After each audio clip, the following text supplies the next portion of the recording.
not sure. I didn't tell her to get it for me. So when she gets me something neat like that, I'm always very excited. Let me back up a little bit. Isn't it nice? It is. Nice. I forget that we're both brothers of the red and black. I know. Yeah. I try, and that's why I try to go burgundy and black, because everybody does the red. Especially jugglers all do red and black, and it seems to be a epidemic among variety performers. The red and black. When you started, wait, were you always wearing red and black? In obviously in your professional capacity. Yeah, pretty much. Cruise ships, everything. Cruise ships, I do a little bit different look. It's some sort of nice blue jeans, stretchy, and a black button-down shirt with some white scrolling and all that. So actually, no red in the cruise ships. I got to ask you, which market do you prefer? And you can keep it on the DL. I mean, people are going to see this. Yes. So be tactful. I'm going to be totally honest. I love them both for different reasons. Okay. Are we supposed to look at the camera or look at you? It's a conversation. Okay. Look at me. But by the way, guys, I'm sitting here with a lovely and talented Aaron Bonk. You kind of snuck up on us right now. I'm going to lower this so our heads are in the 2/3 range. Professional video. But yeah, there are things I love about both. The ships, I get to travel to some cool places. I have an indoor theater with lighting and sound techs, and my show is never dependent on the weather, which is a beautiful beautiful thing. Yeah. Oh, absolutely. And there are many perks, and the free food and the buffet, and I spend a lot of time in the Caribbean, and that's not horrible. And you get your own cabin. I get my own cabin. I always have at least a window. Sometimes I get a balcony. It's nice. And wow. Yeah. So that's a great gig for many reasons. But what I love about Ren Fairs are the community. There's when you're on ships, especially as a guest entertainer, I'm bouncing from ship to ship, maybe on for a couple days or a week, and you don't really have time to develop good friendships. And the Ren Fair community is nice, and hanging out with the other performers, and you don't necessarily get that. And I love the Ren Fairs for the costuming, and for things can be a little bit more spontaneous.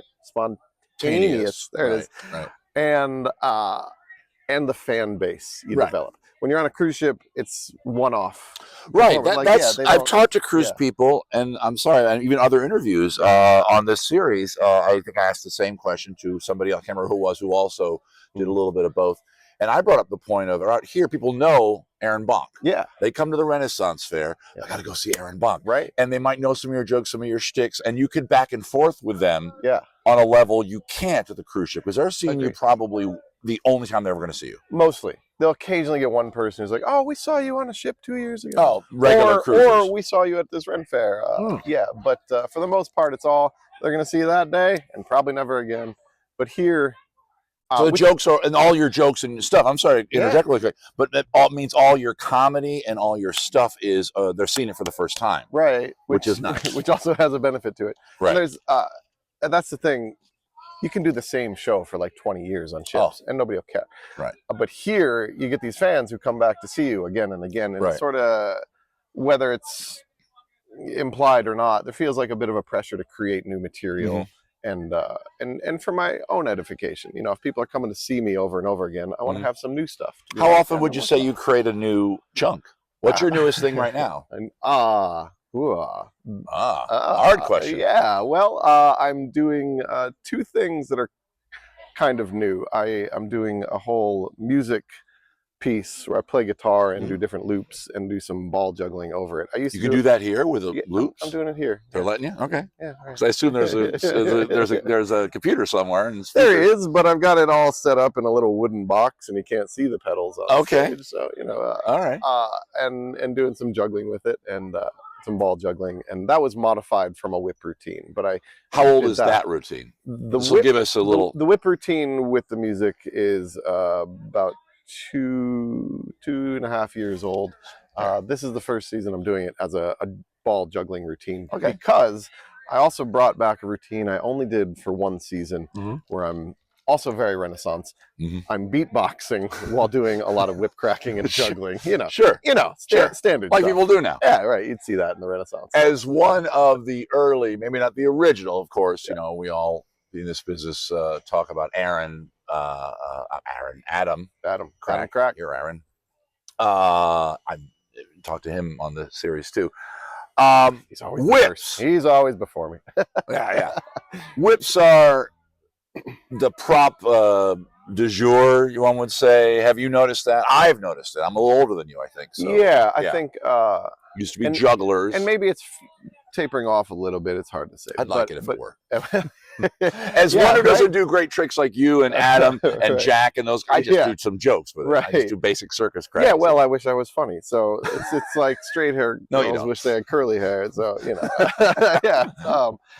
and that's a big part of why I really focused on the whips. I'm a juggler. I've been a juggler long before I was a whip artist, and I started getting into whips, and I really love it. But also getting really good at it separates you from the juggling crowd. Every fair has 2, 3, 8 jugglers, but they don't anymore. That's the point I'm trying to make. Okay. Well, let's look at this fair. Okay. Who are the jugglers? I juggle in my show, but would you call me a juggler? And I'm not going to be offended if you do. I guess I don't. If you juggle, you're a juggler. But I also eat fire and do magic. So variety artist. You're a variety artist. As are you. I am too. And you invented a little bit of music, little juggling, little whips. And did you invent the juggling of the whips? I didn't invent it, but I invented the pattern that I use, which then led me on to set 4 different world records with whip juggling. So far.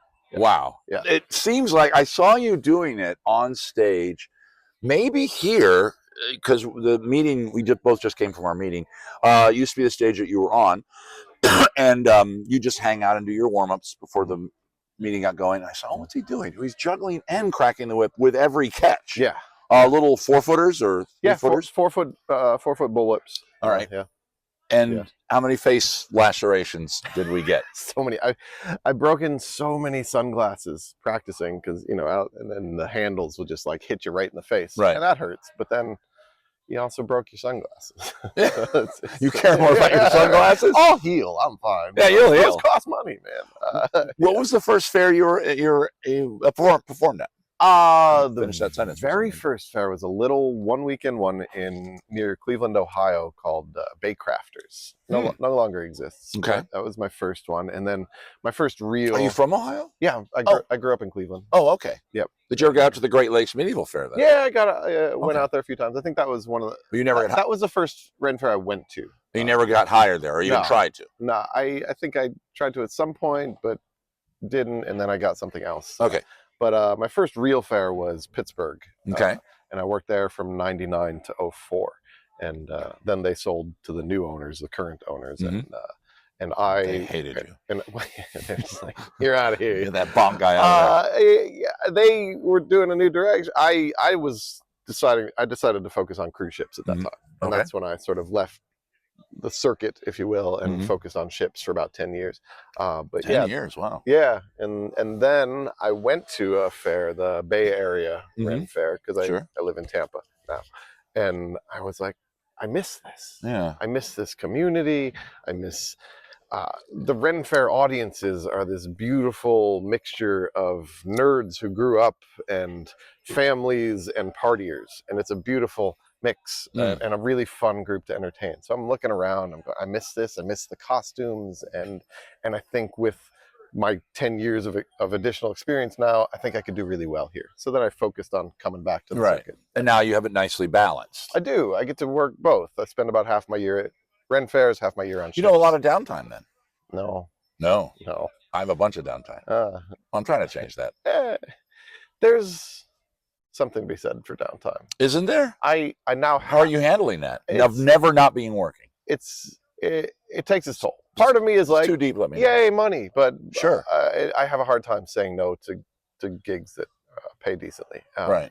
But now that I have a house that I love, I bought a house in 21, and I love being home. And now I'm trying to think about when I can schedule times off just to be home and enjoy it. Yeah. Right.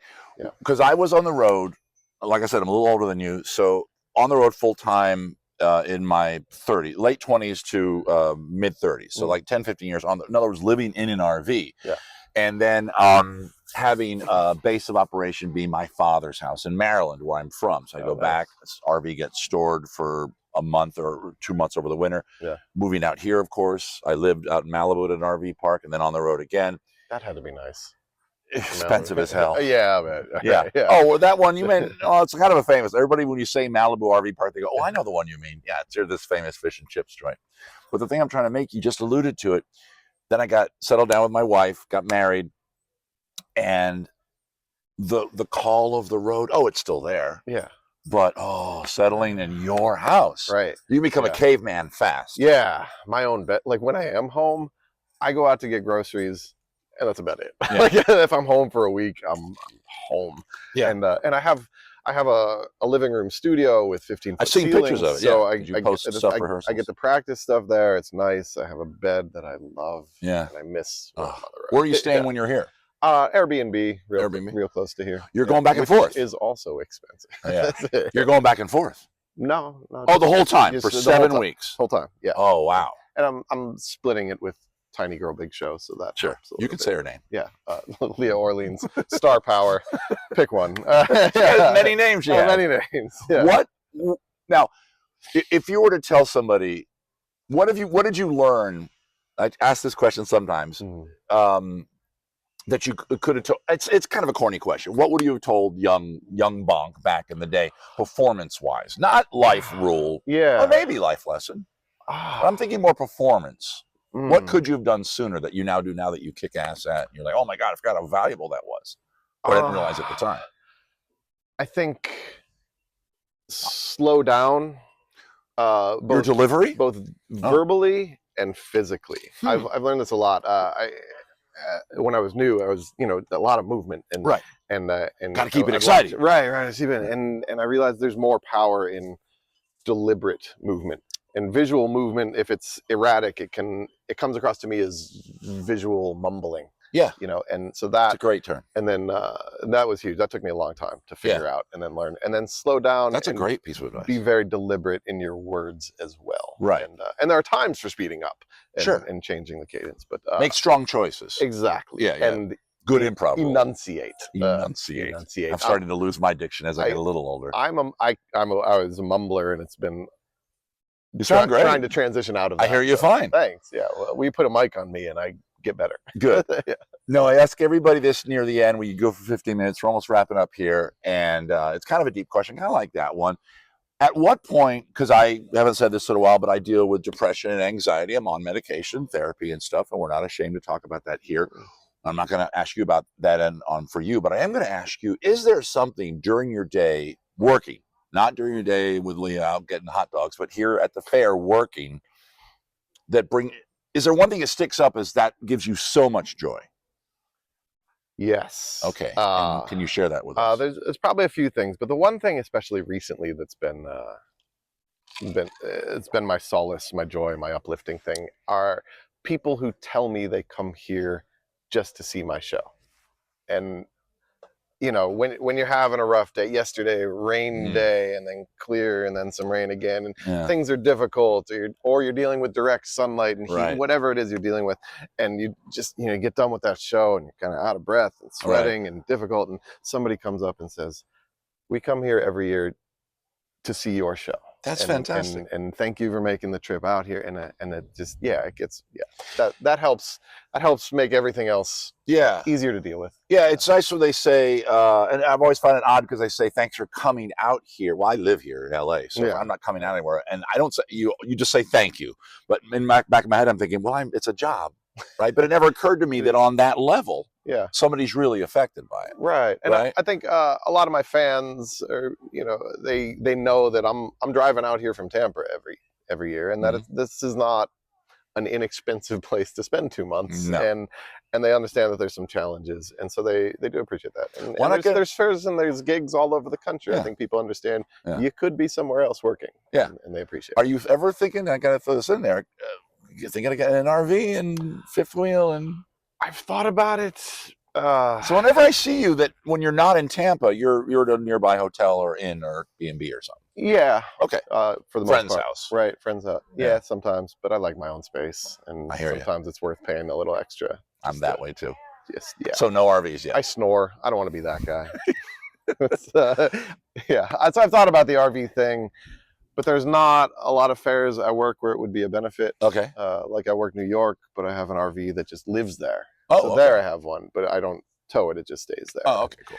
And trailing an RV from across the other side of the country. I've done it. Here, I've done it. I believe it, and many people do, but that sounds like a whole bunch of I anxiety. think I did the math on it once because I'm a bit of a dilettante and I want to sleep comfortably. So even though I have an RV behind my truck that I could go get out and sleep in, I still would pull into hotels because I'm like, screw it, I want to shower. Right. It was 2 nights on the road plus the gas, and this is back when I was towing with a gas-powered truck. I now own a diesel truck. I'm not sure of that, but I think I figured out it was $2,000 to there and back. Right. Because so $2,000. You do the math on that for like getting out there for like 7 weeks. I can't remember what that would be for air travel, but you can almost see the argument for air travel, which is what I do. I'm a commuter. Right. Yeah. You ever thought of doing that? I have. I don't want to ask what you're paying every week at the thing, but have you done the math on that? I haven't really done the math on that. One of my favorite parts about this gig specifically is getting to be here for 2 months on the left coast. It's kind of coming from Florida. It's kind of nice out here, and there's a lot of stuff to see and do. And I've developed a lot of friends over the years, and see them. So flying back every week, I think would be more exhausting. And lose some of the benefits of working this specific gig. You got it. So forgive us if you hear our soundtrack walking by. I don't know why a guy's walking by with a guitar with. Cumbia. What's he doing there? I'm doing this with my hand, Aaron. This tells me in the editing process I'm putting your bona fides down here at the bottom of the screen. Where can people find you on the interwebs and tubes? AaronBonk.com. Also Facebook, Instagram, TikTok at Aaron Bonk Show. All one word, Aaron Bonk Show. And this is going to probably go out this week, so obviously he'll be here for 3 more weeks. This is the 4th. Okay. This is the 4th. 3 more weekends to see Aaron out here, and then where are you going to be the rest of the season? Even cruise ships. Then I go home and get on ships for about a month and a half, and then I go to Maine Renaissance Faire for 3 weekends, New York Renaissance Faire for 8 weekends, Pennsylvania for 3 weekends, and then Sarasota for 4 weekends, which is nice. It's the only fair I work where I get to sleep in my own bed. I'll see you there. I'll be there the first 2. Awesome. They haven't sent me my contract yet. Anyway, guys, great sitting down here with the lovely, the talented, the multiple world record holding Aaron Bonk. Aaron, I always let my guests look right down the lens here and say goodbye in their own special way. Have to nudge you. Goodbye in my own special way. Okay.